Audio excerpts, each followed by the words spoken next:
What's up, everybody? Welcome to a Shared Screens Media Club Spoilercast episode. Today, we are doing our review / spoilercast of Black Panther Wakanda Forever. Joining me, as always, in the Marvel crew is Brett Jamerson, aka Jim Tasty. What's up, man? What's up? Nothing much. We're doing pretty good. And my pet lizard in the corner, LeighErin Jazz. I'm your very hungover host, Jordan Deeb. All right, guys. So, Black Panther Wakanda Forever, movie that I feel like we've been worried about, at least. I know I have, with how much it was going to be changed. But it's been a big moment coming. What did you guys think, just overall thoughts? I have 3 points. One, Ryan Coogler is, I think everybody's takeaway. Ryan Coogler is a wildly talented director and writer. I would love to see a horror movie from him because the underwater scenes were like better than some recent horror movies I've seen. 2, M'Baku, funniest person in Wakanda. Second funniest person in Wakanda, Riri Williams. I want a sitcom of just those two. Him coming in with a fucking carrot and being like, I want to murder him. And it's like, okay, like, you know what? You got to the point. I respect it. I love him. He's so fucking funny. I forgot watching this movie how much his tribe were just frat bros. They're just annoying. Like, they're not crude or mean or dangerous. They're just dicks, and it's very funny. My other issue, though, with it is, they're called the Jabari, and every time I hear it, I just hear Snowbike Mike going, Jabroni. And like the Jabroni tribe. Truly, like, and that's what he's been calling there when Nick and Andy play like Call of Duty, whatever shooter they've been playing on stream lately. He calls it the Jabroni tribe or like the Jabroni squad. And so like I have to remind myself that they're the Jabari, not the Jabroni. And it's infuriating, let me tell you. I love that. Brett, what were your overall thoughts of the movie? I liked it. Yeah, like I feel like most people, I was kind of, cautious on, how like I was gonna approach the movie, and then just like how were they gonna move on from Chadwick Boseman's passing. And I think all things considered, they did a pretty good job with the story, moving on as best they could while still honoring like the impact and legacy he had with that character. I thought Namor was awesome. That was my other point. Namor's sexy as fuck. He is the hottest man in the MCU. I don't give a shit. Like, Jesus fucking Christ, that man is attractive. It is not fair. He looks dumb as fuck with those stupid wings on his feet, but he's hot. You got to include the wings though. You can't not do the wings with that character. The wing feet were like, I get it, and like I'm not trashing because there's really no way that you could do that in any way differently. But it just looks so silly. Like, it's not intimidating. Even when movies, like animated movies, do Hermes, who has the same thing, it looks weird. There's no, like, because, like, when he comes out of the water and he's leaning back, that is realistic of how you would have to do it if you had wings on your feet, and that's always the balance thing that you have to do, but it just looks wrong. Mm-hmm. It just looks so silly and not intimidating, and yet he's coming out with a staff like, you're gonna listen to my demands, and I'm like, yeah. Also, and LeighErin, you'll appreciate this, when he came out of the water and his little wings were fluttering, I had a thought and went, what if Jason Todd had that in Gotham Knights? Yo, we shit a lot on Jason Todd and the whole Mystic Leap thing. It's the best way to fast travel in that game, let me fucking tell you. It's so much easier than anyone else's method. Noted. Watch our Gotham Knights review. So I know I was worried about this movie with, like, obviously you losing your lead person having to rewrite is never going to be good for a script. And that's not a testament to any writer or directing. That is just a very tough hand that gets played. Then there's a lot of the other behind the scenes stuff that happens with delays, people, vaccination issues, injuries, all that stuff. And so I was kind of just being like, let's see how good it can be. And I was genuinely impressed overall with the movie. I liked it. My only real complaint is I just feel like the resolution just kind of happens. But other than that, I liked it. Yes, LeighErin. I like that they went the Glee route in handling his death.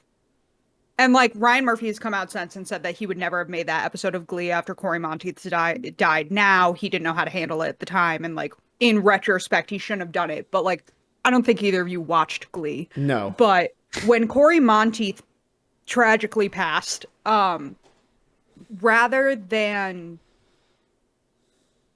write in a way that this character died that would have felt out of place because it's Glee. People don't die in Glee. Like, that's just not part of the storytelling. It's what happened in real life. He had a drug problem that none of his friends knew he had, and he overdosed. They make a quick mention of it in the very beginning, and then they never talk about it again. I liked that he had something that he was suffering in silence, and that ended up I also like that they only ever just said the word illness or sickness, and they never said what it was. Mm-hmm. Because then we can assume that, oh, it is going to be similar, but then it's also not like a one-to-one. And I don't. It gives fans an opportunity to mourn the actual death of Chadwick Boseman while also making the story make sense. Yeah. Because when I think it's Ramona, it might have been Shuri, but when one of them says he suffered in silence before and then it was too late for any of us to help him, it's kind of how I feel like the rest of the world felt. Was like, none of us knew he was sick. None of us knew this was even like a possibility. And like, he had become such a symbol Yeah. to an entire group of people. And I do not vibe with Letitia Wright's view on trans people, on vaccinations. I do not vibe with any of that shit. I don't think anyone here at Shared Screens does. However, I have to give her massive props for this movie because, like, I thought of it in the scene on the boat where she does the war cry. How hard that must be to take on that, like, this is not just her taking on a mantle in a movie and Shuri's own issues. Like, it is also like whoever got put in that place. That's a really hard role to fill. They're not like, it's not like, you know, the arc that like Spider-Man goes through, or that Riri Williams will hypothetically take of like, am I going to be the next Iron Man? It's like, no, I'm literally replacing Chadwick Boseman. I'm not just replacing T'Challa in like a fictional world. And that is really hard. Letitia Wright was very good in this movie, but like, Did a really good job. I also don't stand with her views. And part of me just like, it does upset me that like, I'm thinking the entire time of like, if he was still alive and you guys had to film during COVID, like, and you didn't get vaccinated, like that would have been incredibly fucked up. Like I couldn't get that out of my head. I have a feeling it would have been, since Ryan Coogler was the one who knew, I feel like it would have been a very different situation. Fair. And I don't think it's worth getting into the if, ands, or buts of it. Yeah, we don't have to spend too much time on it. The other reason I was comparing it to Glee in my head for a little while was in the quarterback episode, which is the episode about Corey Monteith's death.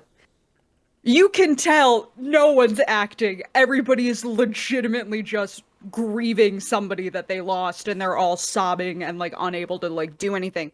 In the scene, in the funeral scene in the woods, you could feel that this was not really acting for anybody. Like, this was very much them being able to come together and mourn their friend, the symbol that he was, everything that Chadwick Boseman had come to represent.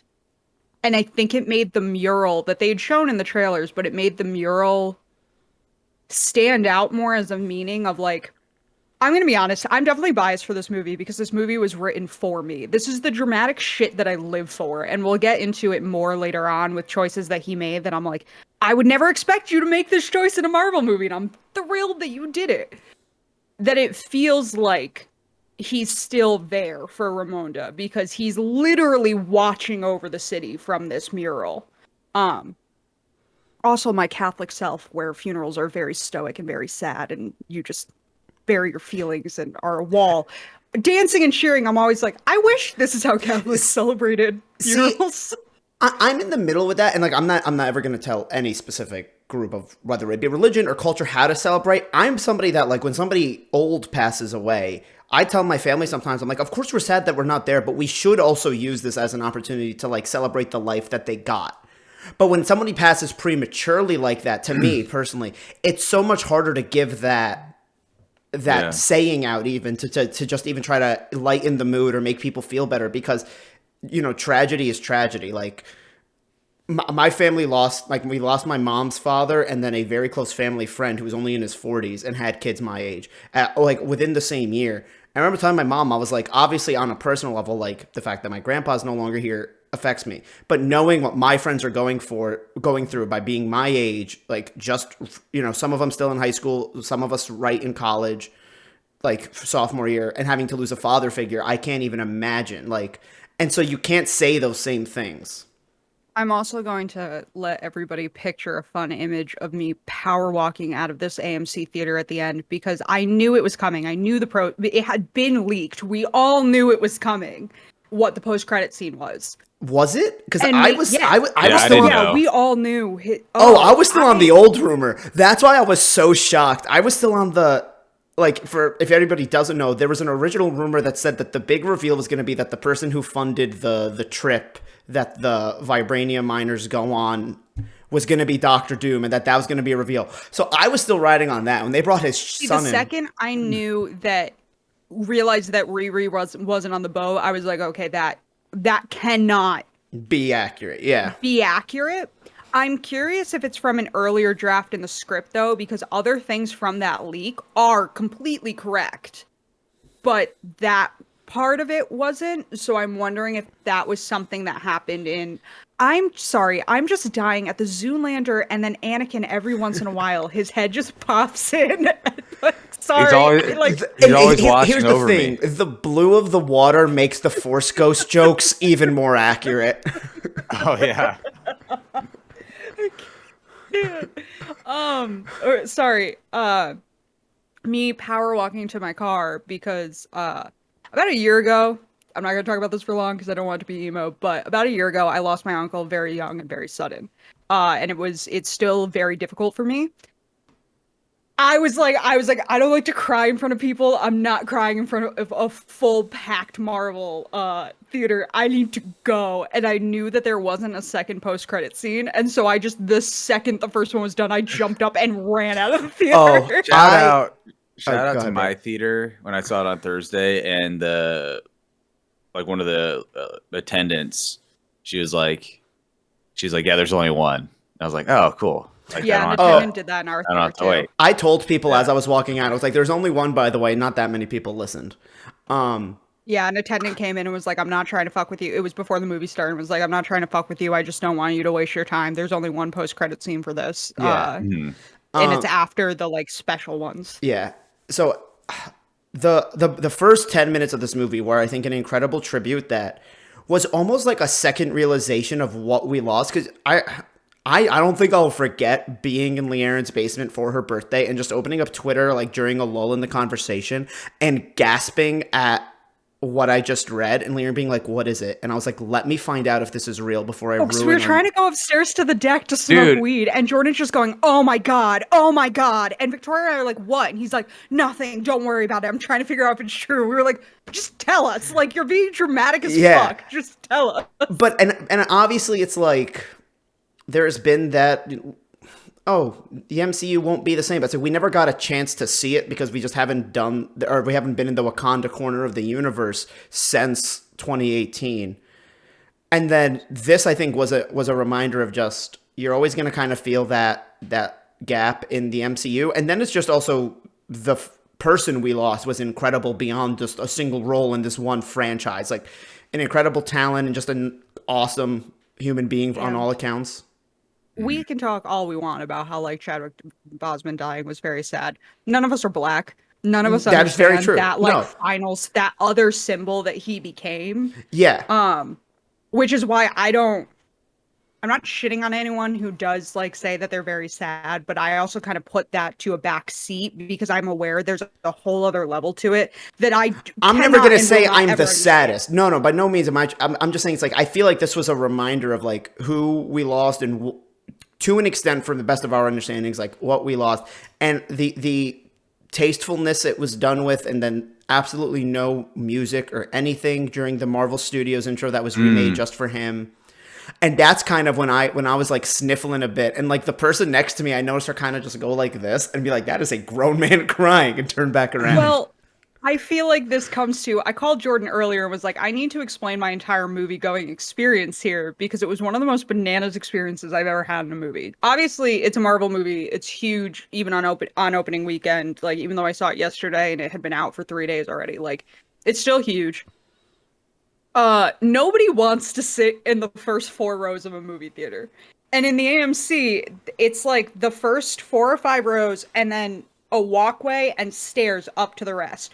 That upper part is pretty much packed. The lower part, there is no one in it. And a guy was like, okay, we just came out of a pandemic. I will give somebody $20 from my wallet right now if you move up to the front because we are all so packed in here and it's making me uncomfortable. And this college kid looked at his girlfriend and went, I want $20, took it, and sat by himself in the 4th row for the entire movie. Okay, I'm going to just interrupt. And the guy gave it to him. I'm going to interrupt really quick just to say, first, little anecdote. When I saw the first Black Panther, I saw it when my family was on vacation. And like before a cruise, we were like staying the night before the cruise in the city the cruise left from. And everybody was about to go to bed. And I was like, all right, fuck it. I'm taking the rental car and going to see this movie then, rather than wait a week to see it. But because it was last minute, I was in the front row in one of these huge theaters. So I watched the first Black Panther like this. I saw Infinity War for the first time. Oh, I feel so bad. And that's probably why I didn't. That's how I saw The Last Jedi. Appropriate. Yeah. That's probably why I didn't like Infinity War. So anyway, now I get to like my local theater here. I also bought the tickets last minute. Dude goes, now the fun part. He turns the screen around and goes, dude, just trust me on this. Because he puts me with a bunch of other people in the back row, but he gives me the only other seat in the back row left, and the others are in the very front. I'm like, yeah, I'm not going through that again. I'll take that one. Yeah. But continue. So yeah, so that happens. And then the trailers begin. People are still funneling in, obviously, because like this release, there are a bunch of other big movies that are out right now, like Black Adam, that people are still like going to see. So the concessions line was like crazy long. So like people are still filtering in. The trailers start. I don't remember the first trailer. I don't know what it was. Oh, it was for Knives Out. I do remember. I missed the first trailer. Everybody's like having a great time. It was Knives Out. Everybody's having a great time with the fucking Knives Out trailer. And then we're all sitting there and I was like, Jordan said that the Mario trailer is somewhere here. And it starts, and I have not seen the Mario trailer in full. Because when Jordan watched it in my apartment with Victoria, I was in the shower, so I only saw the very end of it. And so it starts, I'm like, what is this? And it goes, and I realize that, like, it's Mario. And then the penguins come out, and I'm fully confused, because I didn't know there were penguins in Mario. Mario 64. Okay. And there's a guy behind me that's just like, this movie is so beautifully animated for what is going to be a dumpster. Which, to be honest, fair. That movie does look. Seth Rogen sounds. I'm hyped. I'm hyped for that movie. He's like, Seth Rogen sounds ridiculous. They don't show Seth Rogen's voice in that. Isn't he Bowser? No, he's Donkey Kong. DK. Jack Black is Jack Bowser, Black. which Jack honestly, Black is Bowser. that is the best casting they have. Well, regardless, they did not like the voice acting. Oh, of Bowser, Chris Pratt as as Mario. That's the best casting, right? Brett, I will kick you out of this call. And then somebody in the theater did not know the entire cast, so they pop up the list, and then this woman is like, "What?" Because it's the most like stacked cast. Hey, if you want to And see she's shared screens live react to the Mario Cast when it got announced, go back to our Nintendo Direct from like October or September 2021 and watch me try to make a joke before they show Chris Pratt and me just go, fuck it, this is the best thing. So that was fun. And then the movie, I don't remember the other trailers. They were whatever. A rated R trailer played for Good Party, which looks, or House Party, whatever it's called, looks fucking phenomenal. I'm absolutely going to see that movie. Oh, I thought you were going to hate that movie. I saw. No, it looked fun when the guy knocked on the door and he's like, "Oh no, it's a white man. We're going to jail," and went running. I was like, "This movie's gonna be fucking hilarious." I honestly thought you would be like, "This is the dumbest idea for a movie." No, it gives me similar vibes to a movie just came out on Amazon Prime with Sabrina Carpenter, where it's about these three black frat brothers who are about to go out, and they come down the stairs, and there's an unconscious teenage white girl on their floor. And so the entire movie is them trying to like figure out who she is because she's clearly been through something, but also not go to prison. And it's incredibly funny. I highly recommend it. I will find the title and say it eventually. But so that played, it's funny, whatever. The movie starts, and obviously we go right into, T'Challa is dying. There were like, I shit you not, like 10 people who didn't know Chadwick Boseman was dead. And this was how they found out. And it was brutal. It was the heart rate part where the AI is like, King T'Challa's heart rate is at 31 beats per minute. And some dude was like, wait, what the fuck? And then all these people start talking because they did not. And I'm like, just where have you been?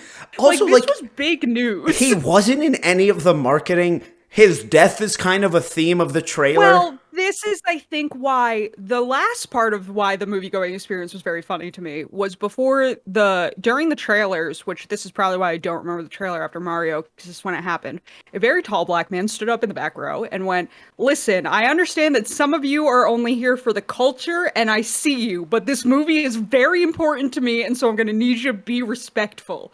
And I think his prediction was that there were a bunch of, I would say 14, 15-year-old kids in the theater, and I think he was concerned that they did not know that they weren't on they weren't up to MCU news. They were just for and rightfully so. Everybody has the right to do that. Like, they were there for the representation that this movie provides for people. And that's totally cool and fine, but he was just like, "Do not ruin this for me." I have been waiting for this. I need this. And I was like, honestly, I respect that you're in touch with your feelings enough to say this to an entire theater full of people. Now, was this the same dude who offered $20? No, that was a different guy. That was a dad. Listen, I feel like that was like a father of four. I feel like those two would get along very well. It was very funny. It was very weird to me. I feel like the pandemic really affected how people see movies now because it's just every time I've gone to the theater and I haven't been alone, there's been some weird thing. Yeah. Like those teenagers that I thought Victoria was going to beat the shit out of at Halloween. Yeah, anyways. Yeah. But yeah, it was just one of the most intense movie-going experiences I've ever had. Where just everybody was like, let's have a conversation. Now, is that where the movie experience then the movie started and we were kind of deep in and yeah. Everybody did get very quiet once the funeral thing started. You know. Movie, yes, very, very sad in the very beginning. I think most people were crying. But I also like that the movie didn't milk that the entire way through. And that's, I think, one of my favorite things about it, too, is that the movie does go on and tell the story it has to tell while using its themes of grief and mourning to its advantage, which I think that's was the saving grace for the script rewrite, is that Ryan Coogler said that grief was always going to be an element of this movie. And it was Sherry's entire motivation is grief, and we're watching her operate off of that place of grief and not dealing. But what every choice she makes comes from that. But what I mean is, even if Chadwick Boseman was still alive, yeah, I can. Leo can't. Even if Chadwick Boseman had not passed, the movie was going to be about T'Challa grieving the lost time from when he was blipped. So, I think that he was able to use the same themes and tell the same story that he was going to tell. When the movie got me, was at the end with the Rihanna song that is so beautiful. I listened to it in the car today and was just like, this is so good. Could be played at action. Make more music. Please make more music. Rihanna, got her to come out of retirement. Come on. I want her to come out of retirement so bad. She hasn't released a new album. I said, give us a new album before the Super Bowl. Oh, she's not going to, and I'm really bummed about it. She fully has retired from music, and I'm very upset about it because I love Rihanna. This was her one little treat. I'm also curious if the Fenty shout out was Ryan, because Ryan Coogler wanted Rihanna to write a song for the show for the movie. Uh, And I'm wondering if he was like, "I'll show you the trailer and I'll hype up your makeup in the film." yeah, but Besides the they fact kind that of.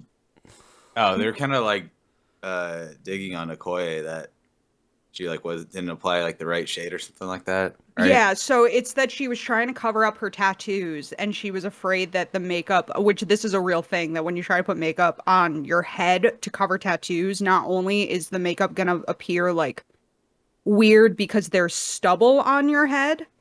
Yeah. Like if you're somebody who like Okoye clearly shaves her head, like she is not just bald, you get like that stubble, and so it makes it look ashy. But it was very, I assume it was also in there because Rihanna's brand is known for having like the most inclusive shade range. Yeah. And she was the first makeup brand to not call the darker color, like her colors are just numbers. And she was the like, because I wear like 100, it's like the palest shade there is. And then like when you get into like the really dark shades, I think they go up to 400, but I might have that backwards. She was the first brand to not call them like toffee or almond or the other weird shit that dark makeup would be named. Where like pale colors tend to be called beige, pale, alabaster, porcelain, like very good connotation things, where darker shades of makeup tend to be named after food and food that doesn't make sense. Because like when you name a shade almond, is it the outside of the almond or the inside? Like what, like, or like, I like like almonds. Could you imagine I if there like was a toffee. company that rather than we're going to change the names of the other tones, they're just like, no, we're going to give the lighter tones just as fucked up names. Here, you're going to wear popcorn. well, you'll get ones like beige. I like popcorn. And I feel like beige is a like, I don't want to say my skin is beige, Yeah. but Well, going off the Okoye thing and you saying M'Baku's the funniest character, him going, "You bald-headed demon," got me in a way that it shouldn't. oh god, I loved wanted him. more M'Baku. I wish we got more. So did I. I wanted more. I want a Disney Plus one-off that's just They're doing the M'Baku roasting people. Also, Winston Duke, we went to the same school. We were in the same program. You knew all my professors. I did a role that you originated in a student-written show. Come on our content. Come on, please. Winston.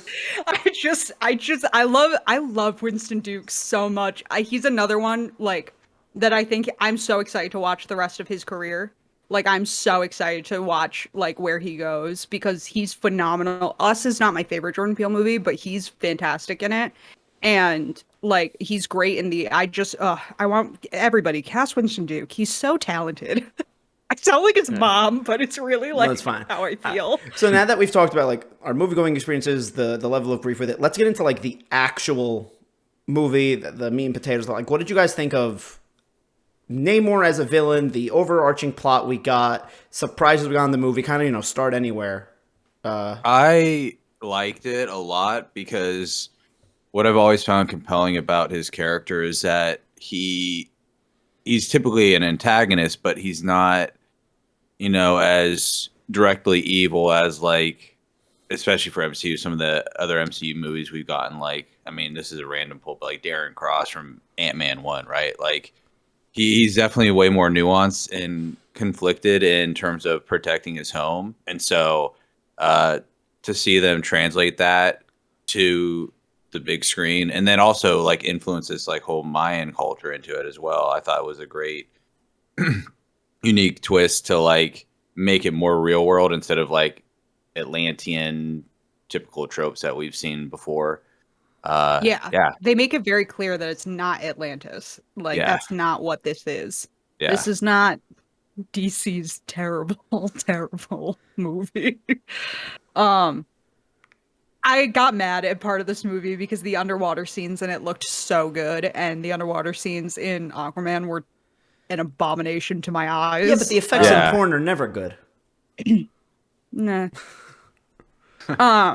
Yeah, no, I loved he's everything I want out of Marvel villains, where they're not just like bad people, but there's a logic to them, and you can understand their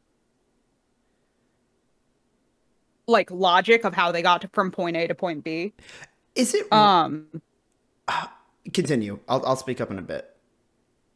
where there's that logic to it. The only thing I didn't love, and this doesn't have to do with Namor really, it has to do with like they told us in promotional stuff that Namora is his wife or like a family member. I didn't understand what his relationship to certain people were, and I don't know if I fully understood why. Are they just blue when they're on land, except for obviously Namor? That was something I was confused about too. Of like, I initially thought too that the blue people were like because Namor can live super long, and so I thought like, hey, are some of these blue people like some of the original, people that People that he went down with.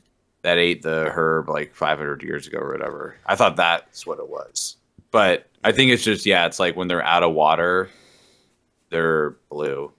So that's where that was the only thing I got confused Avatar, on, was Way I of didn't the understand why some of them were blue. Oh, that was another trailer in the movie, and sitting there watching it, I was like, wow, this trailer would be cool if I could remember what the plot of the first movie was. Would you believe I told you I have met two people? Well, I now know of two people because one of them I known before in the last 2 weeks that have told me they love the original 2007 Avatar. No, because I knew film bros in college who thought Avatar was the end all be all. Like, What if I the told whole you neither fucking of these people were film bros? Well, they exist, I'm not putting anyone in boxes. I'm not saying only film bros like Avatar, but like they do exist. But I also couldn't figure out, never mind. We don't need to talk about that trailer. Yeah, that was my big thing, was I was confused with why were some of them blue in some places? Like that got a little like confusing to me. And why Okoye stabbed them in the chest and they got back up. That's the thing, is that they don't He feel stabbed a man in the pain. heart and he stood back up and Yeah. just kept on going. Because that's what freaks the people out, is even like the feds were like shooting them with bullets and they're like, they just don't die. And they don't explain the don't die part. No, they don't. Essentially, And I was they're all like super powered, right? he I guess if stabbed him in the heart. I guess, yeah, that's the thing. Is like they compare the thing they're eating to the heart-shaped herb in Wakanda, and it's just the only difference is that everyone here has You think it. Chadwick dies? Yeah, when Chadwick goes over the cliff, when Killmonger fucking bashes his head in and throws him off the cliff. He didn't have the power, herb then, though. but the heart-shaped herb has never been implied to give people like that level of strength. This brings me to the other thing that I was very confused about, because they just cut the movie and I was like, what's happening? Wait, what? Is M'Baku king now? Is it just that Shuri is the Black Panther and M'Baku is king?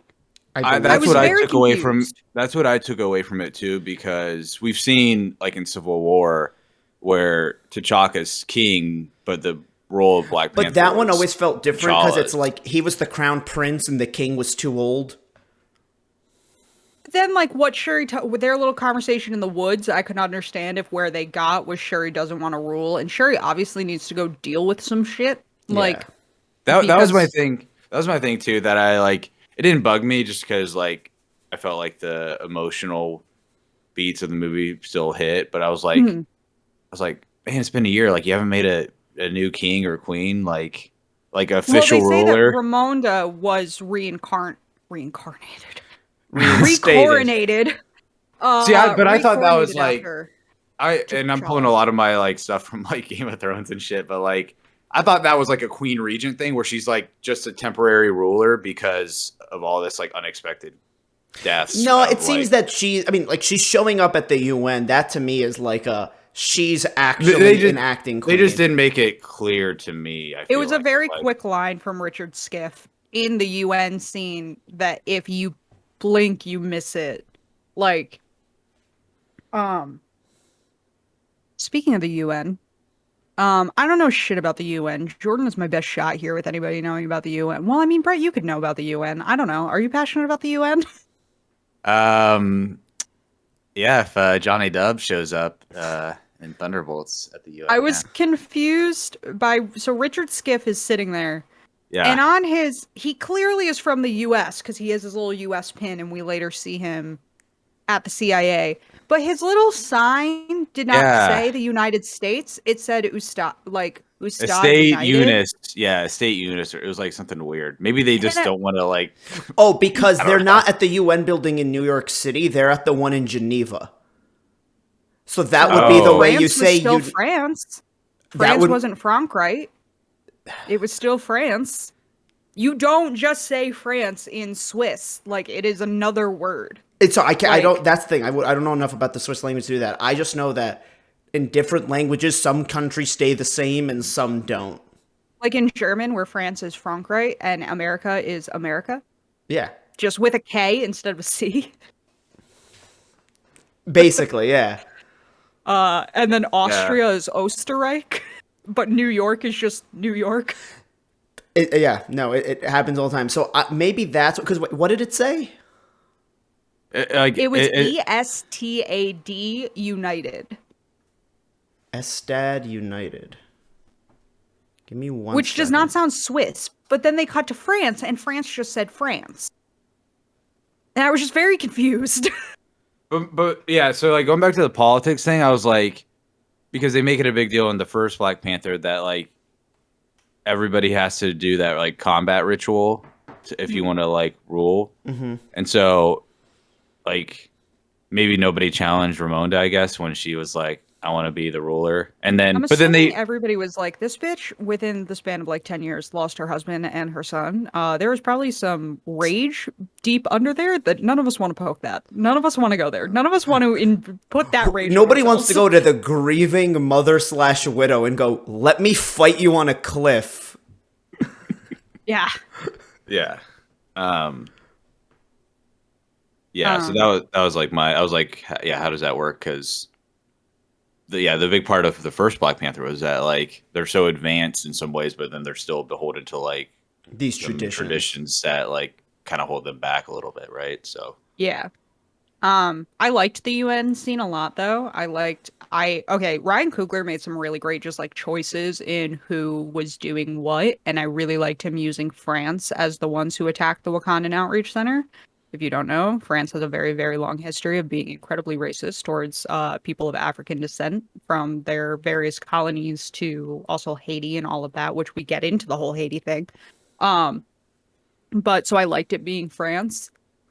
Because also, I feel like it's so easy to always make America the bad guys. Oh, like, see, eventually I also you feel either like- have to commit to the president being a supervillain, or you got to use another country. And they're I right. mean, that they kind of many- were the bad guys, though, a little bit here. Yeah, but like they weren't like Yeah, supervillains. Yeah, and I also think it would have been very easy for him to be like, it cannot be a country that we're allied with. We're the good guys. We'll make it the Koreans or the Chinese or the Russians, Yeah. like these countries that we like to demonize in geopolitics. To be like, see, they're bad. And the argument he makes is not wrong. If we found out tomorrow that, they have mines for some metal that can do what vibranium did somewhere in the Congo, we would destroy the Congo trying to get it. The Congo had gold, which doesn't even really mean anything. We just decided it's valuable and we destroyed the Congo for it. Like the closest, and this isn't even a fraction of what like vibranium could do, but it's like at the peak of like computers, like late 90s, early 2000s, if we found a country that had nothing but silicone. Yeah. Or like diamonds and what we were doing to Africa to get diamonds and the whole concept of a blood diamond. Like, it's very there. I don't think you can watch this movie and be like, he's being dramatic. No, he's being very accurate. Very incredibly. And it's not, I'm also not necessarily crucifying that, because Namor says it too. At the end of the day, humans fight for resources. That is just what being alive is everybody is fighting for resources. Yeah. And then I think the like get out of jail card, and in a way it makes sense that he gives the US side is that Kill that twist eye. is that they don't know about Talokan. They just found vibranium in the water. It is not anyone's. It is not in any borders, and so they want it. Can I bring something up? Yes. why were the Wakandans holding the secrets for Namor and Talokan? Like Okay. as soon as they start fucking them up, I'm like, dude, put them on blast, bro. That's kind of been my big issue with the movie. Like- It seems like if one person just spoke to another person for 5 more minutes, 10 misunderstandings. how is there not a leak? Okay, Like I'm sure the so- Wakandans have leaks too. It doesn't right? even have to be Wakanda Okay. leaking it to the US. I think if Namor just told Ramonda and Shuri that his land was under the water, they would have been 10 steps ahead knowing what the situation was. Okay. But I understand why they don't, because there's not a good equivalent in the real world. But think of we're going to go back in time a little bit. Think about if you are England in the 1800s. You've got cannons, you've got guns. They're not, what guns are today, but you have guns, you have cannons, you have mass weapons. And you're going into Africa or North America or South America. And suddenly you get to a tribe that has weapons stronger than you. They have machine guns. Or they have the same level as you. It's automatically not going to be the thought process of, oh, we're going to win. Like Ramonda says it, where she's like, we've never fought a country before that has vibranium. Forever, they have not had to really worry about how they're going to defend themselves because they have vibranium. And They have planes that can disappear. Well, now, they're now on an point even was- playing field. yeah. Yeah, I think that plot point was a little like understated in terms of like vibranium being like a deposit being somewhere else in the world. Like obviously they touched on it, but like that's a big freaking deal, dude. Yeah, And I think that's what scared them. And then you get into that the group we're dealing with in the movie lost their king 10 years ago now, lost their prince very suddenly, and now are teetering. A prince who, for better or worse, opened them up to the rest of the world, so they can't fall back on the other thing of just everybody thinks we're a rudimentary country of people living in huts. Like, they can't fall back on that anymore. And now they have this man who is covered in vibranium. And realistically, they have vibranium weapons. Like, that's scary. I like how they still have like that cloak shield around like the like country. Yeah. And like how does like immigration work? Like how does like travel work? Like how does Google Maps work? Like with the satellite? Like, I don't think the Google car goes through Wakanda. but you know what I mean though? Like I get what he's saying though. can you buy a plane ticket and visit, I can't remember what the capital city is called, but Neither do I. but and then you're like, man, they got this cool shit, like, but like do you have to sign like an NDA? Like you can't say anything. Like, I assume. Can't bring these weapons out. Yeah. But now I know how Johnny Dubs is gonna get a shield, bro. Yeah, Jordan and I were talking about that the fact that they covered up that Julia Louis-Dreyfus was in this movie was impressive. None of us knew that was coming. No, that I was had heard one a of my rumor- favorite little things. I heard a rumor about it, but like I didn't know what it would look like. And I think we'll get into it now, but I think like the Thunderbolts is gonna have to do with like maybe a conflict with Wakanda and using that team to like do like operations or whatever against Wakanda, because I think that's gonna build and like with What If too, that was like with the Killmonger episode, that was like a kind of a similar story with like the US going to war against Wakanda for like the Tony Stark thing. So Yeah, and her being the director of the CIA is scary. That's the thing. They gave us so little of her, but told us so much more about her. And like finding out that she's the director of the CIA, I think gives you a way better idea of like what her plan is now. Well, it also makes Sharon Carter a lot scarier, because that means somebody like that has the ear of the director of the CIA. Like it's setting that is us up 100% really well who she for- was calling at the end, right? I'm assuming. Yeah. Regardless. And it's setting us up, I think, really well for New World Order. Because obviously she's so intertwined with that. Like, we are most likely going to see John Walker in New World Order. Like, we're definitely going to see. There's no way we don't see her. Yeah, I'm interested to see how those two movies play off each other, since they're so close to release and they're similar like tones and Oh, Thunderbolts and And New World Order. Yeah. And Ross is going to be in both, I think, too. So Yeah.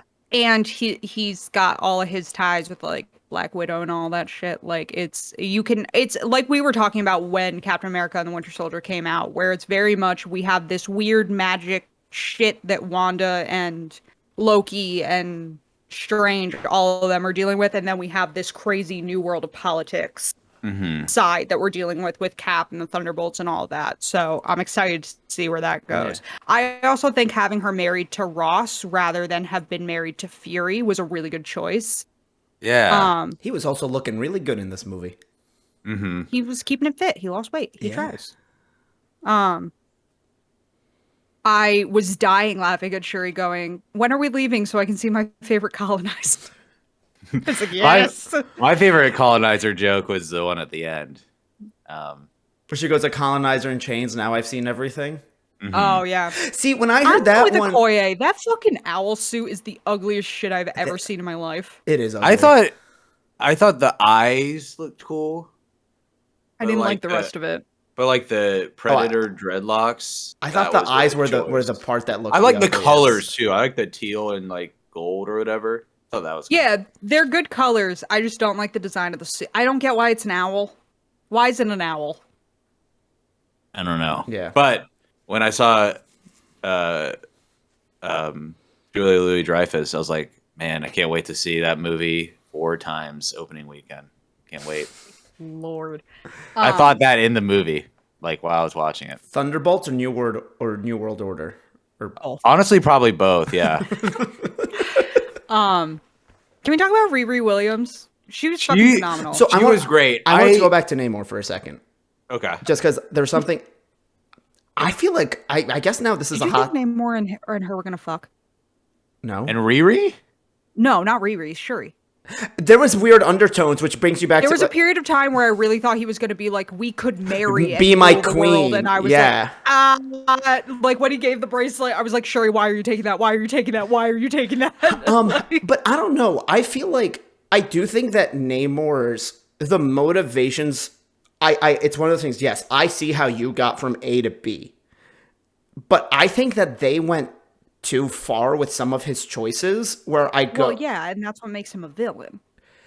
It's But- like you see how he got from A to B, but then when he's like, "I'm going to destroy the entire surface land," it's like, oh, it's him, Never mind. it's him killing Ramonda and then going, "This was the warning shot. You join me, or I do worse." And it's like, if you didn't kill my mother, maybe I'd consider. Like, yeah. If you didn't murder the only living family member Member I have, have. which I want to come back to that, but and I guess part of it was also I was expecting that there was going to be a bigger bad pulling the strings type of situation, or if not pulling the strings, just a common enemy, and that they were going to end up teaming up. And so him being the villain the entire movie and just doing some things that make me go, I get how you think this is the right choice, but as a viewer, I'm not sympathetic at a point. I don't see how you could be redeemed. Like, I think they went too far with villain rather than anti-hero. well, because he's supposed to be a villain. He's not an anti-hero. Namor is not an anti-hero. He is a bad guy. I mean, he gets... That's He's the thing. teamed up with, like, good guys He before. changes over time. So I would have thought that this movie, to at least sow the threads, would have made him like a more compassionate villain. They were saying I from the think- beginning he was going to be a bad guy. Like, I think full on be a showing bad guy. See, showing his when they home say that, and like, I was gonna say, I think showing his home and seeing this like society that, I mean, for all we know, with what we see is, everybody's having a good time and enjoying life down there and stuff. So I think like, yeah, he did some nasty shit, but like he still like he takes care of his own. Yeah. No, and again, I respect that. And I'm not saying that like the backstory they gave him, he should be soft or whatever. Like, it just feels like there were some things he did that made me start to think like, if they ever want to make a Namor movie and he's the protagonist, like, I don't know if I can believe it. I don't think that's the plan, though. I don't think that's where they're going. You think It's he's like- just going to be like another looming threat?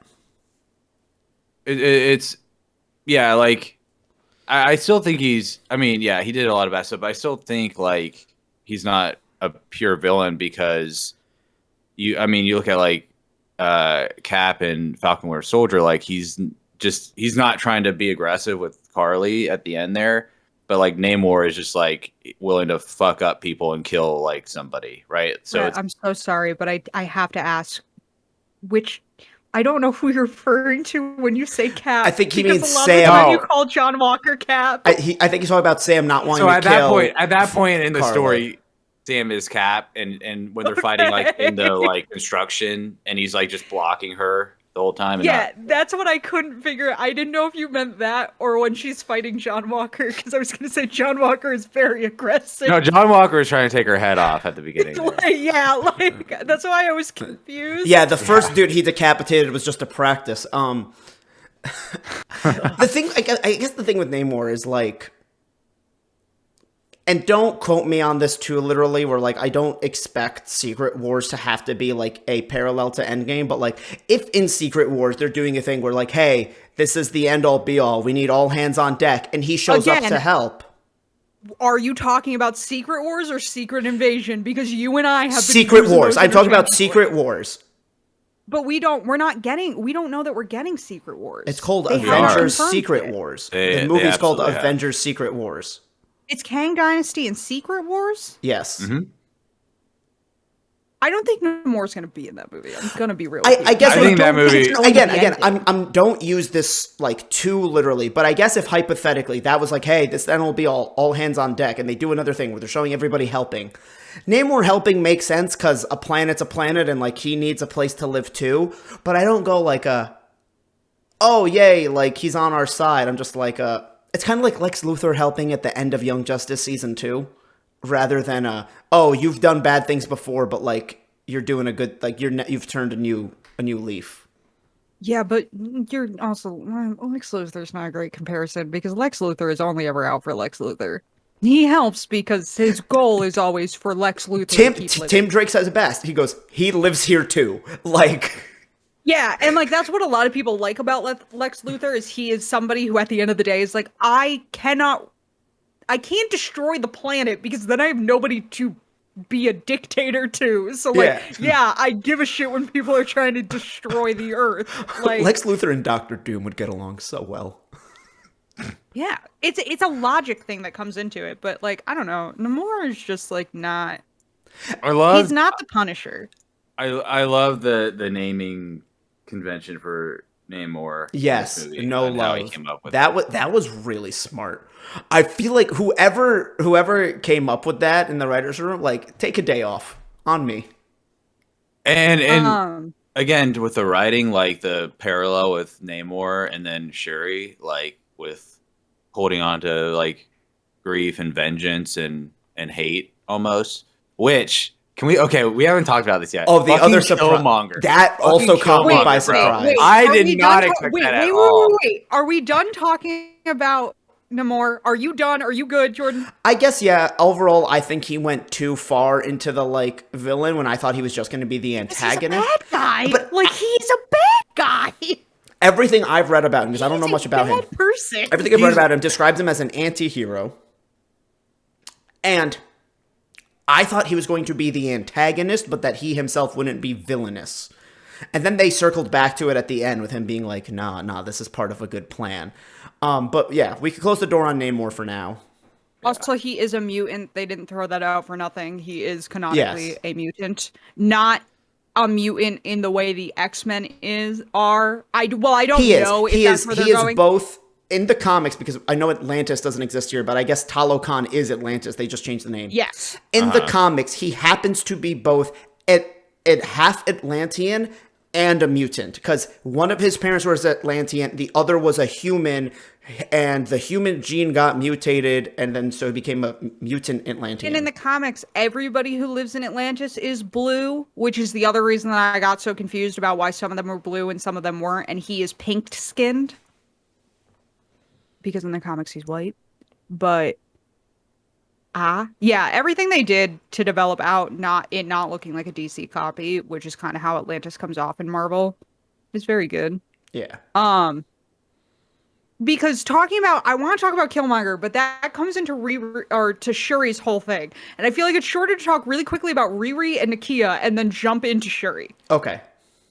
I thought Riri was great. And I'm coming from this from like a healthy perspective, but I was like, when you're treading in the space of like Iron Man and Tony, it's like you got to really make sure you execute that and implement it the right way. And I thought, no, and I'm sure in the show they'll be like how she got inspiration from Tony or if they had a relationship or whatever, but like just her character. New York, I'm calling it. Again, Honestly, probably it'll be Kate Bishop and then Riri like in 2 apartments. Yeah. Riri actually lived the floor right under Kate Bishop, and so John Walker was actually there too and saw Cap. No, but seeing like her just like yeah, I think she like had a lot of the funniest moments of the movie just with her ability to play back like what's her name, Dominique William or. What's the actress who plays her? Yeah. Dominique Thorne.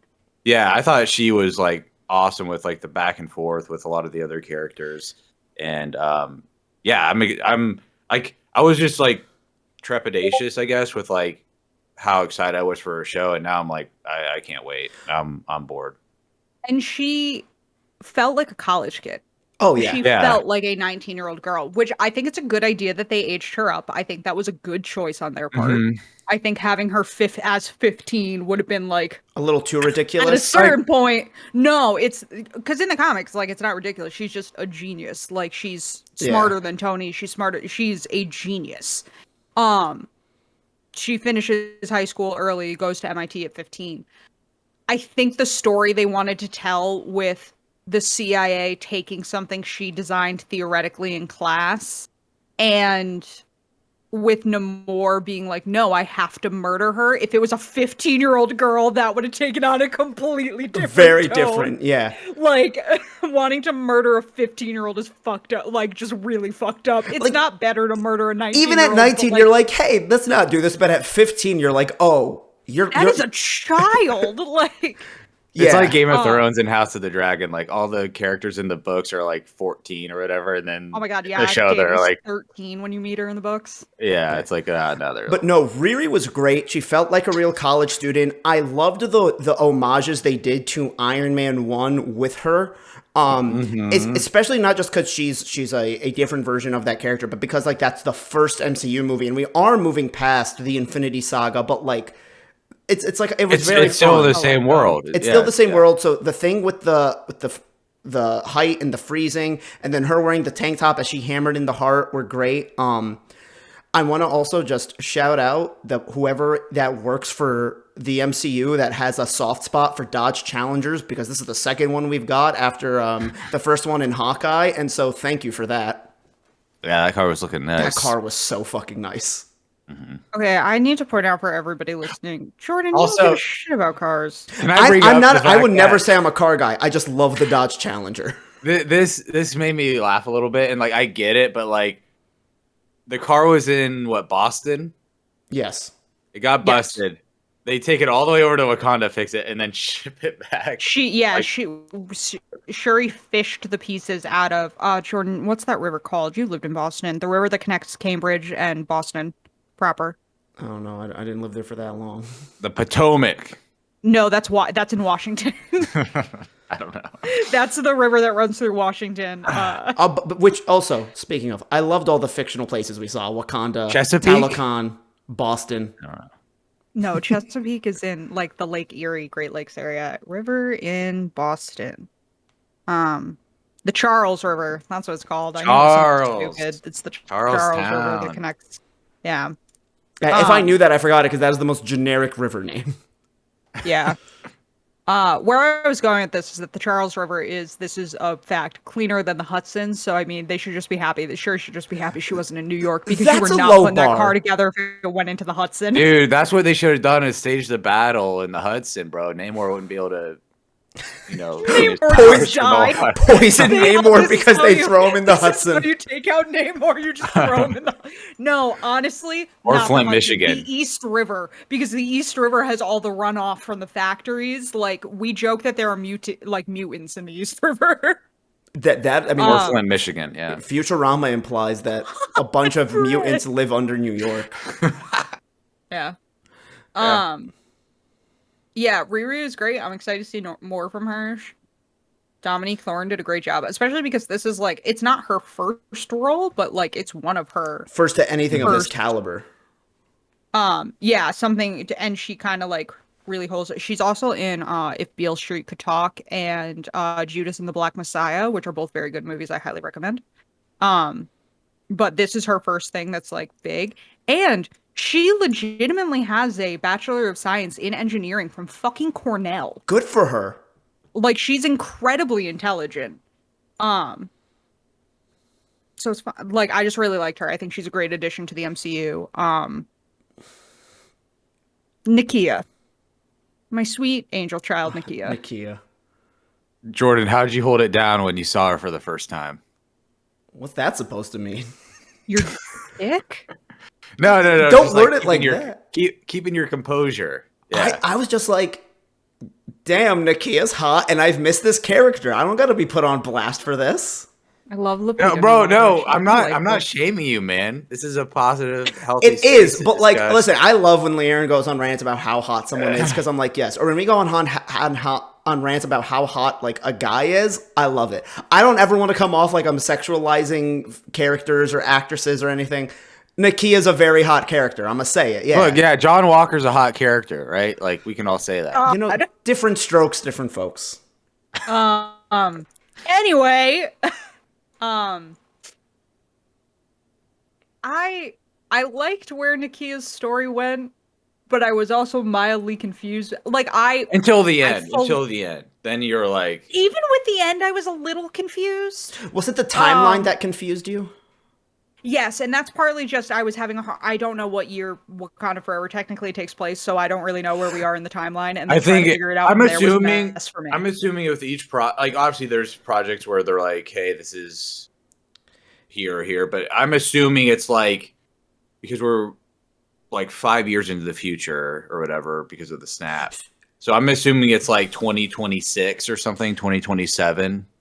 So I think the thing that fucked me up originally is they say something about you haven't been back to Wakanda in 6 years. We missed you at the funeral. The 6 years is what fucked me So up. I That's thought where they got meant that confused. he died 6 years after the blip. And I was like, that doesn't make any sense. And then I found out that she hadn't been to Wakanda since the original snap. He died in the blip. Yeah. Yeah. She didn't know how to deal with it. And then at some point they like, and that's where I was confused. Is that when she got pregnant? Oh, I mean, the kid is roughly 6, so I believe that she was pregnant when Thanos snapped. Because that was the other thing was in the leak, it was that Nakia got pregnant Got snapped. before T'Challa no, because Nakia doesn't get snapped. Okay. That's the whole point. Is But that she but we couldn't learned that handle- in this movie. So I thought that yeah, the leak but like was wrong. the leak was saying that she got pregnant after he died, and we were all assuming that it was going to be she realized she was pregnant right after he died of whatever he was dying of in Wakanda Forever, which was just us making like people who read the leak making assumptions. Did Nakia lie to Shuri when she said that T'Challa Jr. met Ramonda, and it was Well, like that- that I don't one think so. I scene don't where- think it's a Last of Us situation. And it was that No, one I scene where think they like were trying to. because he introduces her to Nakia, like he's like one He's of the three kid that kids. comes up and like I think what she meant Are was you like here for the headmistress? Or was Yeah. that off screen? Did they like? Yes, meet I off think it screen? was. I think they wanted to save the reveal to be with Shuri to tie into her whole story, and so Ramonda left him off screen. And Nakia probably asked because this is a good way to do it. Of like, please don't go back and tell Shuri that this happened. Please, like, let me introduce him to her, which is the right way to do it. yeah. So Shuri, let's talk about Shuri real quick. I wanted to talk about T'Challa Jr. for a hot second. But that's all part of Shuri. Okay. Like, I mean, he's her final, like, Relative. no, like her final moment of like she can't fall apart. Like she cannot become that person that just wants to burn the world down. Yeah. And this is where we get into why I say that I have a bias towards this movie and that I loved it so much is that she loses fucking everything in this movie.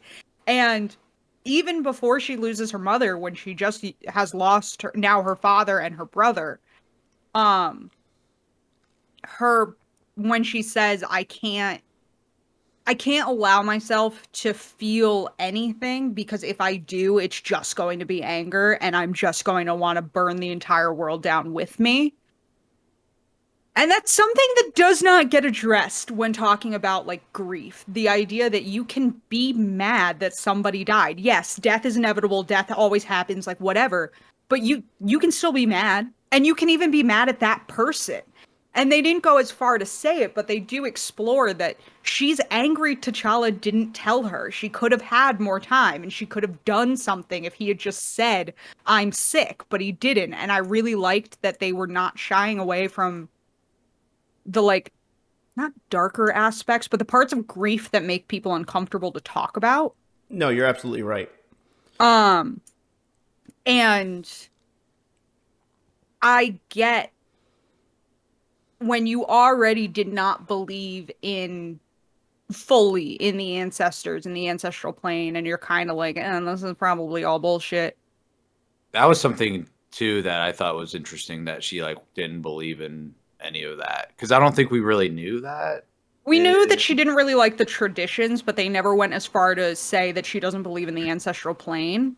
Yeah, yeah, and another thing too was like we see it from T'Challa's perspective in Civil War in Black Panther 2018, but like we never see Shuri and how Shuri grieved for her dad. T'Chaka, yeah. Yeah. So, but we see her more in T'Challa, which obviously that's a much different circumstance. But like, Well, and it's also, I would imagine, I'm not, she's a fictional person, actually. I'm not going to apologize for this. I imagine that there's an element to it where you lose your father. Your father was older. Like, he was an old guy. He died in a terrible accident. That's bad. But she had her mother, her father, or her mother, her brother, her brother's girlfriend thing. side piece. She had a And support group to get her through the death of her father.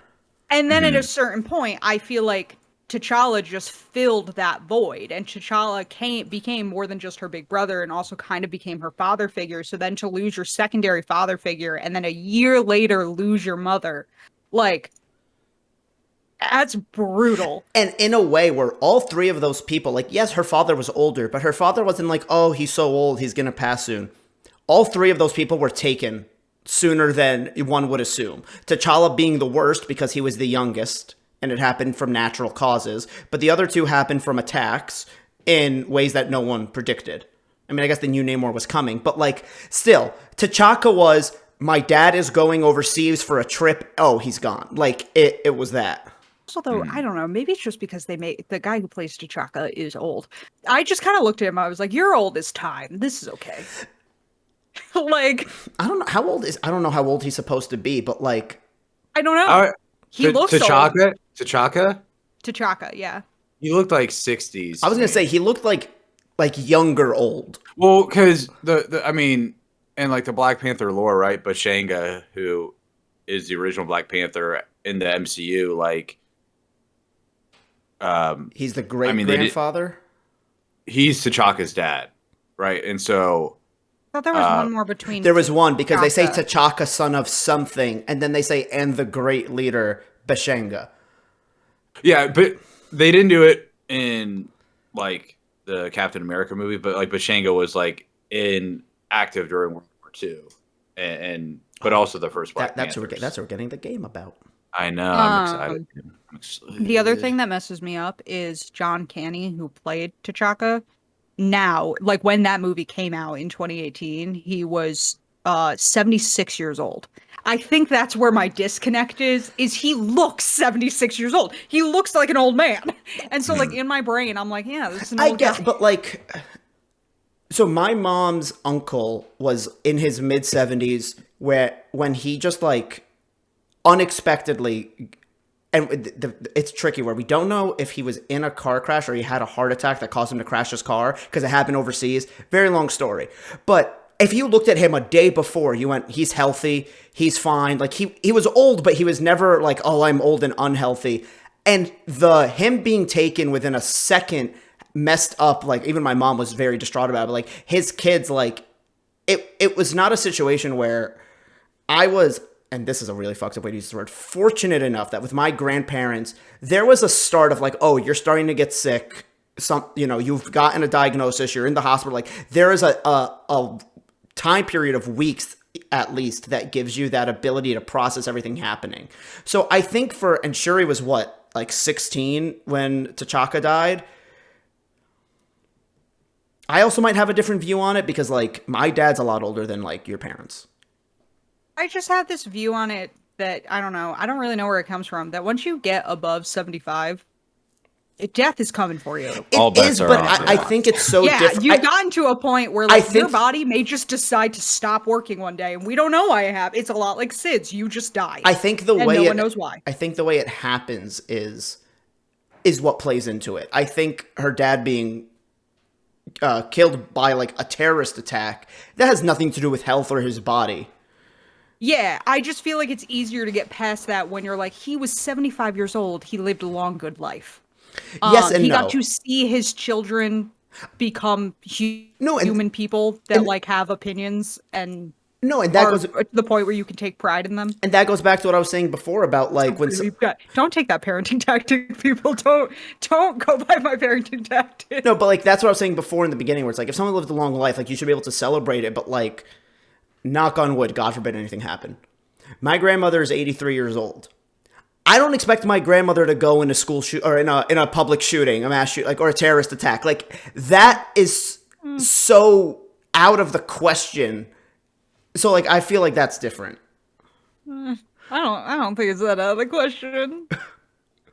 I don't mean to get dark here, but like with how we've been going here, I don't know if it's that out of the I question. mean, my grandmother man. doesn't know English, so she's not going to movie theaters.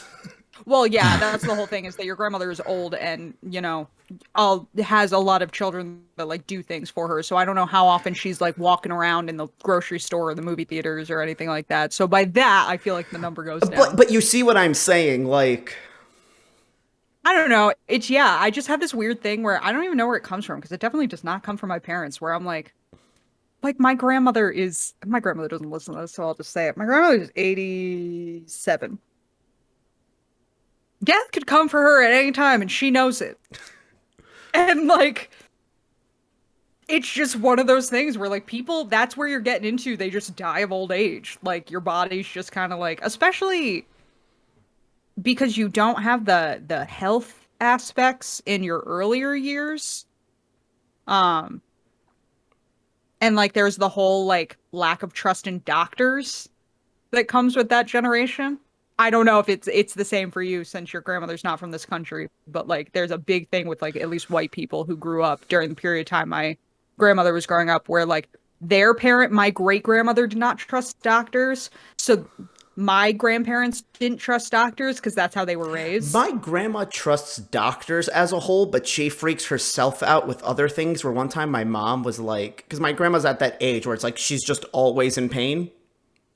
Yeah, well, this is what I mean. My mom was trying to get her like these like strips to put on her back to like ease the back pain that have I don't know what drug in them, but it's nothing major. They have CBD or arnica most likely. It's something like that. And my grandmother was worried that it was an shit. opiate and was like, I heard that those are dangerous to use too much. And my mom looked at her and said, Mom, you're in your 80s.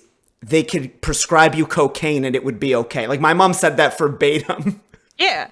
And, like, realistically, if she thought it was opium, it was most likely Arcania, because I'm 99% sure that flower is in the poppy family. And to be fair, I don't think it was. I think my grandma just assumed it was an opiate. Well, hey, your grandmother may have assumed CBD is an opiate. My grandmother probably thinks CBD is an opiate. But anyways, so I really like that element. I liked that they killed Ramona just because they committed to it. I was shocked. I I sat there and I was like, okay, like we're gonna do CPR on these two, and like, all right, Riri's awake. Oh, Ramona's not waking up. How many times have I sat on this podcast and said, I wish they would just kill them? Like, I want to be shocked by a death. I was shocked by a death. Part of me was shocked, and then part of me went like, yeah, Disney not paying for Angela Bassett again. Well, yeah, that's the other thing, too. I was shocked with I mean, not shocked, but like Shuri getting impaled and then like being completely fine. I mean, I'm sure she like maybe when she like, pulled herself off that thing. Oh my god, I thought I was gonna vomit. Also, did y'all see this in IMAX or how'd you guys see this movie? I just saw it in Dolby because IMAX overwhelms me. Yeah, so I just saw it in like a regular theater. I live in bumfuck nowhere, so my theaters are just average. Yeah. That whole beach scene, like the IMAX, I think even for like regular screens, it like shifted to that weird like perspective, and it didn't take me out of it, but it just looked way different. You know, I was during that beach fight was getting into I know that the ship crashed, but you should have gotten that further into the desert so that he could not just mosey his ass on over to the water. B, ew. Also, just cut his feet off. When she ripped the wing off, I was like, "That's fucking hardcore." This was the whole thing. Was the entire beach scene and her entire fight against Namor. I was like, "This is shit I would not have expected." I'm really fucking into it. And the raw part where there is no music, there is no score, nothing. It is just the sound of two motherfuckers beating each other up. Namor's fighting style in that movie or in that scene was awesome. Like the like direct like when he grabbed her ankle and like whipped her into the ground like a fucking Mortal Kombat move was a really cool fight. Also, Killmonger, I loved that being who came to her. That was it's easy to make. My first question is, who are you guys expecting? I was expecting Ramona. Same. Because that's the only option. Because I feel like that would be the option that makes the most... Obviously, we knew it wasn't going to be T'Challa as much as she wanted it to be. It couldn't be T'Challa. So our options at that point were T'Chaka and Ramonda in my brain. We were not shown her having the relationship with T'Chaka that would make her see him in the way that T'Challa had that relationship. So in my brain, it was just going to be Ramonda, and it was going to be Ramonda telling her to let go of her anger, was really what I was thinking going into the reason why I thought it was going to be Ramonda was because she wanted it to be T'Challa. They have to give an in-universe reason why it isn't. And so I thought it was going to be Ramonda, and it was going to be a thing where it's like, and I know this is a very dumb way to make a rule. I'm not saying I would subscribe to it, but going by like how traditional some things would be, where it's like the princes see their fathers before them and women see like the mothers before them, because like hypothetically T'Chaka would have made sense given how it's supposed to go, but it's like, well, why would I see T'Chaka and not my brother? Again, ignoring the like real life reasons that they can't film that. No, I know. It's just I didn't think it was going to be T'Chaka just because we were not shown her having that kind of relation. I didn't think it would carry anything. Yeah. Mm-hmm. But no. Like, it wasn't going to be a repeat of I'm not ready to be without you, because we were never shown her having that. I'm not saying she didn't, but we were never shown that. But no, I was so surprised when it was Killmonger. I liked it. It was a great choice. I loved it because obviously Killmonger is like one of the best MCU villains, and his performance in the first film was amazing. But yeah, like and what made him so compelling was like he kind of had a point, right? It's just how he went about it was probably not the right way. But how he went about it was not the right way. We can go ahead and say that being a war dog is a bad life choice. Yeah. Don't become a war dog. I feel like we can take that stance. Yeah. So seeing him there in terms of relation, like to Shuri, letting the vengeance consume her and how it consumed Killmonger. I can't remember what his like Wakandan name, but like Nabak. I'll look it up. But like how the vengeance was consuming Shuri, and it had consumed Killmonger completely, which is why he became the person he was in the film. Najadka. Okay. And yes, because his father is Najobu. Yeah. So I thought that was brilliant. I was a little confused on how she saw Ramonda in the ancestral plane while she was on the beach fighting. I don't know how that works with like when you take the heart-shaped herb or whatever. Maybe it was like the synthetic nature of it, and Or shoot on the beach. yeah, when she's Ramona like tells her not to.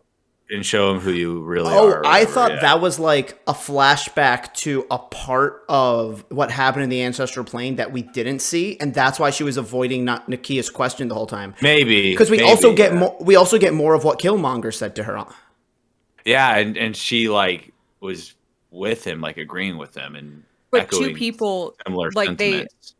they establish in the first movie you only see one person. No, Well, in the first movie he sees all his grandfathers at one point, In and the he yells tree at them. as panthers, because he also does it right. Where like I imagine there's an element to it where like being buried is probably important. However, I did really like the line of Nakia going, "Would you like me to bury you?"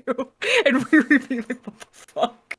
Also, when she's drinking the like potion of the heart-shaped herb, why didn't you drink it all? Like when you get a little more, when you get a little, drink the whole thing. Yeah, I don't know how the dosage there, works. like it's also like this is synthetic. Maybe you should have more. Like this is basically the Special K version of the heart-shaped herb. Like I don't know what the effects are.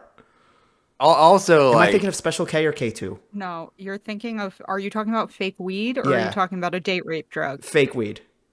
Fake weed is just. K2. It's not. Yes, it's K2 My or something bad. else. Special K is a date rape drug. Sorry, I meant K2. My I thought bad. that was a cereal. It's that too. Special K is also a cereal, but it's also a date rape drug. You can use cereal as a date rape drug? Honestly, when I was in 5th grade and in Dare, the first time he said Special K, I got very confused. Because that was at the height of like girls who want to be thin only ate Special K red berries. Good. You guys may not know that. That was a white woman trying to be thin thing. There was a cereal I ate at one point that was like, you'll lose weight. And I was a chubby kid. And I was like, let me try that. And it tasted like ass. And I was like, not worth it. I'm going to be fat. Well, because it's not shitty cereal that's just a ton of I'm pretty sugar. sure it was bark with milk. It was probably like muesli or something like that. Anyways, I loved it being Killmonger because she just needed somebody to be like, you can be angry, be mad. These people around you were not perfect. Also, be your own person. That's the other thing is everybody being like, Marvel needs to chill a little bit with the good people don't kill rule. If somebody drowned my mother in front of me, I'm killing them.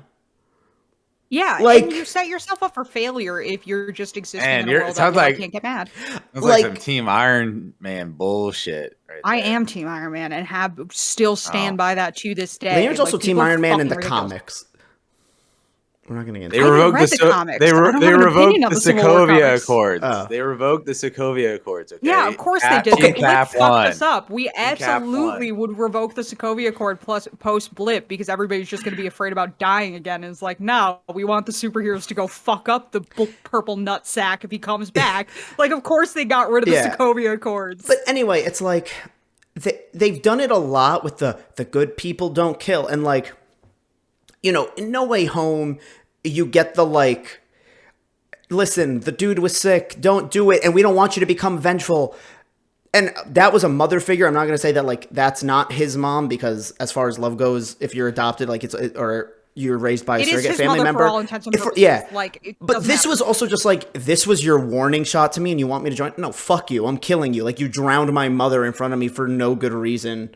Because I want to. You drowned my mother while she was standing in front of a 19-year-old girl that you want to kill because she made a machine that may bring people down to your on thing. Your weird and we never thing. said that we're not on your side. We just want to play this a little slower than you do because we also don't want to become the country that suddenly goes, hey, we have weapons, let's use them. And we're getting blamed for everything you do because you're not revealing yourself. And that's again, that's why I feel like if everyone in this blast. movie, again, secrets notwithstanding, I feel like if most people spent 10 more minutes talking to each other, a lot of that could have been avoided. No. Namor has one goal, and Namor is not somebody who doesn't give a shit about killing. Namor will kill you, and Namor has one goal, and that's to protect his underwater land. But so much of what kept the Wakandans from telling anything to the Americans and from giving a firm stance to Namor was that they didn't know what country he was from, and they all thought it was, like, at first for a bit, like an actual country on the map. I think if he goes, I live in a secret civilization under the water, it would have answered, like, the first 10 questions they have, and they could have moved on from there. Yeah. But the goal is his end goal is the same, but it gives the Wakandans a leg up in like they don't waste the time figuring out where he is. Also, they still would waste the time figuring out where he is because do you know how much fucking water is on the earth? 75%. I went to school. There is so much water. Just him saying, I come from an underwater civilization. A, he could be lying. B, that does not narrow it down. Do you live in an underwater civilization in Lake Victoria right now, where you just came up out of? Or are you in the Pacific Ocean? Or do we need to hop across to the other coast and go to the Atlantic Ocean? Or are you down in the fucking Arctic? Like, I don't know where the fuck you're from. Like, there are so many options. Listen, if he was in the Arctic Ocean and still wearing just Spanx, I'd be like, I surrender. Like, fuck this. Top 10 oceans, man. Top 10 oceans. Wait for our stream. Yeah, like, he's just like, I get it too. Because also, who is going to believe them? If you walked onto the floor of the UN and were like, this man with wings on his feet came out of the lake and told me that he has more warriors than Wakanda has blades of grass, no one is going. People didn't believe the pandemic was real. Like, I get it. But this is also a world where an alien came down, snapped his fingers with magic rocks, and half of us left for a few years. Like, there are people who think he's right, and that he made the right choice. Like, people are stupid as shit. Like, I'm not saying they had to go public with it, but I feel like it could have helped the leg they had in trying to negotiate with him and giving Ross information. No, but it's also the whole thing where Ross straight up was like, I could be executed by the state for giving you this information. So there's a lot of just moving pieces to keep allies alive. Yeah. Because that's the other thing that I think kind of got, like, pushed under the way, like, the whole, like, pushed under the rug, is that Ross was going to be executed. Yeah, he was going to be tried for treason. Tried for treason and executed. Like, I get it. I fully get where you're not going to play games with that. The fact that she was there before he was and bugged those beads, like, evil, but so smart. I mean, that's everything we've seen of her. I'm not surprised, but I'm just like, oh, this was good. I like the scene between M'Baku and Shuri in the woods. M'Baku's great. What a sweet man. Because he doesn't try to monologue at her after she's like, I've lost my entire family. I have no heart. Mm. He doesn't try to monologue at her, and I appreciated that because, like, with everything they were setting up, him monologuing at her wouldn't have mattered anyways, and this movie was 3 hours long. Like, I didn't need to, you know. Yeah. Give us the M'Baku cut. M'Baku cut. Do we think when Valentino is walking into Langley that Johnny Dubs was waiting for her inside? Maybe. Somebody on Twitter tweeted asking if people think in Thunderbolts we're going to find out that Julia Louis-Dreyfus and Johnny Walker are fucking. Johnny Walker, like the whiskey? No. John Walker, that, like, they're... And John Walker is married. He's married. Is he still married? Yes. I would believe my husband if he beat the shit out of him, beat a man to death. At the end of the show. Hey, he didn't beat him to death. That would be slow and horrific. He decapitated him. Quick, painless, humane.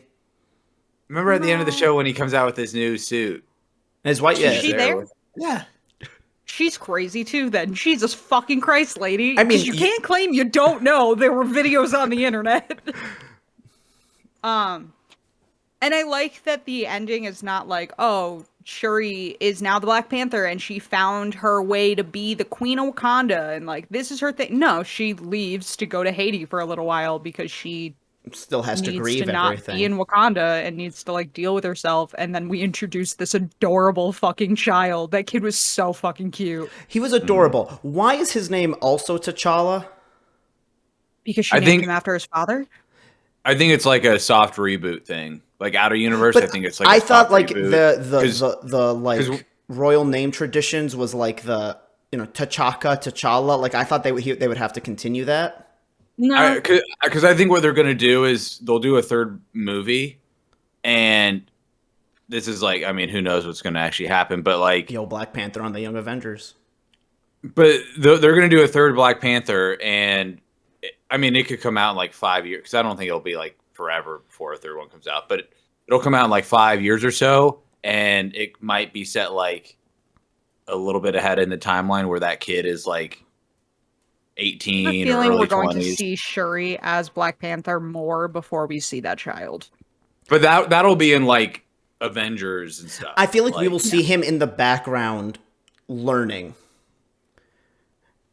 But Okay. I really appreciated Ryan Coogler's choice of his Haitian name, Toussaint. Toussaint, because Toussaint. General Toussaint was the leader of the slave revolution that led to France being kicked out of Haiti. He was a major player in Haiti winning their independence. Interesting. Which, if you don't know anything about what France did to Haiti, it's brutal and bad, and like, whoo, lordy, they're still feeling ramifications of it in 2022. That child was just so goddamn cute. He was so fucking cute. I can't get over it. He was just like this. He's just like a little puppy, and I fucking hate kids. So this is a big thing. I was gonna say, is kids. this the kid that makes LeighErin like finally want kids? No. I still strongly stand in playing with kids that are related to me, like my sister's children, is super fun, and I adore them. But I don't want my own. I like being able to give them back at the end. It's like it's like pets, right? Like, man, I don't want to take care of a dog, but like I'll go to my friend's place and hang out Hang out with their pet, and then you give it back. Yeah. The cutest little child. I don't know how much I love. I don't know. I need more on why they chose to raise him outside of Wakanda. They said I they didn't think- want the pressure of the throne, but then I go, and it's an interesting parallel with Killmonger, where Killmonger was raised outside of Wakanda, and it became a And that's why he negative. murdered everyone. But it became a negative experience because of the Wakanda like inability to accept change and like flexibility with like the rules and things like that, and with T'Chaka. And so this is like the inverse of that, where he's gonna be able to be raised outside of that culture, and so he'll have this is me just reading into it, but him having a healthy respect for like the world beyond Wakanda. If that makes sense. the thing that gets me about the raising it out is that wasn't a choice Nakia made after he got blipped or after he died from natural causes. It sounds like her and T'Challa agreed on They that. made it together. Yeah. And He so- says we made that choice together. And so it makes me go, why did T'Challa not want to raise the next prince in Wakanda? Like, it just seems like a very weird move. Again, reading into it, like T'Challa, after going through what he went through with Black Panther, and interacting with Killmonger, he was like, okay, like. But here's the thing, like just basing it off how real monarchs do things. You can raise like the child in the country that they are set to rule and live in, and have them be educated and live times of their life, even at like elementary school age in other countries. And it would have been very smart for T'Challa to be like, hey, this is your country. We're going to raise you here. The world knows about you. You are going to do your schooling at a Wakandan outreach center to have an appreciation. Maybe it wouldn't let the world know about him. Sorry, I meant the Wakanda knows about you. keeping it secret from the rest of the Okay, world. yes, sorry, but you know what I mean. Like, you're not a secret. And, Yeah. but we do your schooling at a Wakandan outreach center so that way you know what other people, like, how other people can be less fortunate than you and have an appreciation for that. And, like, you get to be part of the way we help in these outreach programs and educate him that way. Just him straight up not being raised there, like, I don't know. It is a weird choice. My issue with it came from a totally different place where it's more like, with what we've seen of T'Challa, I feel like if I was Ramonda, I'd be mad that he was not letting me have the relationship I could have had with my grandson, especially once he knew he was sick. Even if he didn't tell us that he was sick, but he knew he was Well, sick. and again, I'm bringing like my Game of Thrones stuff into this, but like It's fine. because T'Challa and Nakia weren't like married, it's like technically Oh, true. that's like a bastard, and so I don't know. Again, I don't know how like Wakanda, since like How it works with Wakanda. they have like a lineage with like the royal family, but then they fight people for the throne. So you know, but yeah, so like I don't know how that would work with like, hey, this If it would kid. be a problem that they weren't married. Yeah. Yeah, I don't know. Yeah, Um, this is what happens when you're afraid of commitment, Nakia. Also, Um, but All that technology, they don't have like condoms. vibranium condom. no. Um, I just had another thought and I totally lost it about Although this it would small absorb child. all like the impact. So yeah, maybe not. But then you can release the energy. Jesus Christ, bro. Is this better or worse than Spider-Man's radioactive sperm killing MJ? I don't know. This is better because here's I the thing. That don't know. one's canon, but that's only canon in one time. So like, It's still fucking weird, it's dude. very weird. Yeah, I just had a thought and I totally fucking lost it. All right. I love M'Baku so fucking much. He's my fave coming out of this. Any other final thoughts as we wrap things up here, guys, with Wakanda Forever? Yeah, I think like I think this might be my favorite Marvel movie of the year. Although I think I'm higher on Doctor Strange than a lot of folks. But yeah, I mean, do we want to talk about like Phase 4, or is that Well, I like mean, yeah, too? this is the That's end true. of phase This 4. Yeah. is the official end of Phase 4. Yeah, how do we feel like real quick? How do we feel about that closing out Phase 4? I feel good about it. Good. I thought it was a great movie. Wild ride when you think about everything we've gotten from WandaVision to now all the Disney Plus shows, like what the MCU has done for Phase 4. This is definitely one of my like top projects, like movies or Disney Plus shows of Phase 4 for sure. I just wouldn't know where I'd put it like off the top of my head right now. Yeah, I like with Phase 4 overall. Like, I'm still like a diehard Marvel fan. Like, I'll see all the stuff and watch all the shows and things like that. It just, yeah, it definitely feels different. Just like with how they're telling the stories and how a lot of it seems kind of scattered with like the different like movies and how there's so many different plot threads now. But I'm very excited for Phase 5 because I think it's going to be much more concerted, especially with Ant-Man, and then a lot of like the human storylines with like Cap and things like that. So yeah, I can't wait. So, but yeah, overall, I think Phase 4 is pretty cool. Like, yeah, I like it. All the Disney Plus shows, fantastic. I'm looking at my rank list on Letterboxd. And I need to reorganize this because as I have Doctor Strange and Multiverse of Madness at number 2, and now that I'm further away from that movie, that's definitely In not where all of that the sits for MCU or me. just Phase 4? All of the MCU. Okay. Multiverse of Madness is number 2. I loved it when I came out of the theater. In retrospect, as I have sat on it for longer, I no longer have it sitting there. I still have WandaVision as like my top on this list, and then it's a lot of stuff from Phase 4. It's a lot of stuff from Phase 4, but realistically, like this probably sits somewhere in my top 10. I just don't really know where. Like Wakanda Forever, I mean. Yeah, I probably still like and again, it's so hard to separate the like impact of the first film for me with like the actual like story. Even when I rewatch it, and so I probably still would. I still like the first one a little bit better, but again, like we said at the beginning, like they had such an impossible task to like pivot after Chadwick died that like I think they did a pretty dang good job. Yeah. Here's a fun question. I'd like to close the podcast out with it.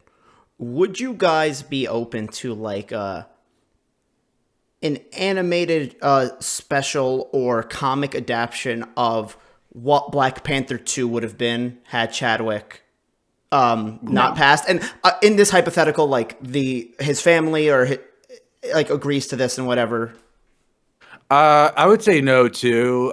We've gotten some like quotes and stuff from like Ryan Coogler about like what the movie might have been and stuff like that we talked about already. But like, I'm okay with that. Like, just like, oh, like, yeah, I'm okay with those like little like snippets of quotes. Like, I feel like it's just rehashing something that isn't going to go anywhere narratively and is just going to make us think about his passing in a way that's not like healthy or conducive to like him as a person.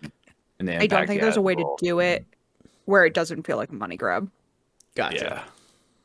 Like, I don't think there's a way to do it where it doesn't feel like, oh, you missed Chadwick Boseman? Well, pay us to watch this thing. Like, there's no way that it doesn't feel like this felt respectful. Yes. And I feel like doing anything else further is disrespectful. I get that. I just asked that because I always want to see like different variations of like when I hear movies like that. So this wasn't a thing specific to his death, but no, I totally get that. Yeah. But yeah, good movie. I'm so excited that we're done for months. For a bit, and I'm, you know, I need a break. I haven't been as Marvel fatigued as you, but like, okay, we're done, we're paused, and in February we're gonna pick right up with Ant-Man, which I'm personally very excited for. Like, I think that one is also gonna be one that, not that I think Phase 5 is gonna be great. Ant-Man is going to be a very good of like a. We're now going to take from what we built in Phase 4. And I think that's a lot of the complaints about Phase 4. Hit the ground running. Yeah, I think a lot of what people's complaints about Phase 4 are a little unwarranted because they forgot that we were kind of starting over and building again. This was another Phase 1, but with like double the projects.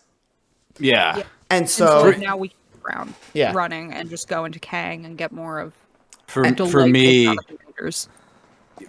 I wasn't too MCU'd out. It was like a month ago, there was She-Hulk, there was House of the there's like Andor, there's like so many shows all coming out, so that was like a lot just to like watch it all. Brett, you'll get this. I think part of the reason I was sobbing in theater yesterday or after the movie is because I watched One Way Out an hour before I went to go see Black Panther. That. Oh, there was a bad choice for me, Brett. Yeah, very good. Make sure to watch our Star Wars show. This is the Waypoint. And watch Andor. It's the best Star Wars thing that has ever come out, which is huge coming from me.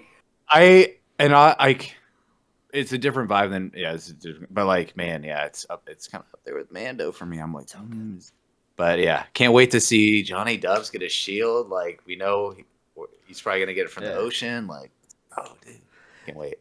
So, of course, next Marvel thing coming out will be Ant-Man and the Wasp: Quantumania in February. Yeah, but don't worry, we're not fucking covering What If. We're not doing it.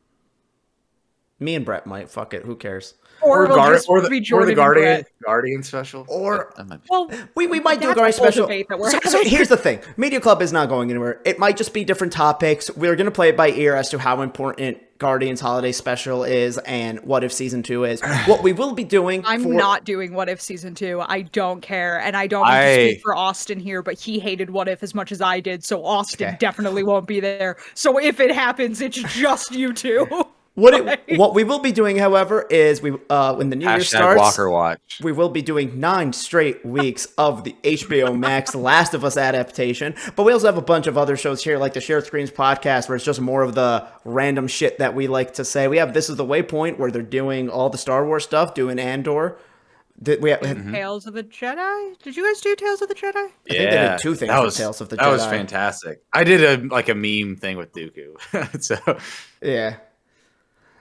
And a You know, I bunch. was scrolling through our content ideas the other day and saw your thing that was like the Doku Diaries. It's like, honestly, that's just a funny title. Yeah, So, like, let's do listen it. to the Doku Diaries. Listen to our actual Tales of the Jedi review. We have a bunch of end of year content coming, like Game Awards predictions and Game of the Year stuff coming out. So make sure to like, comment, subscribe, and we will see you next time.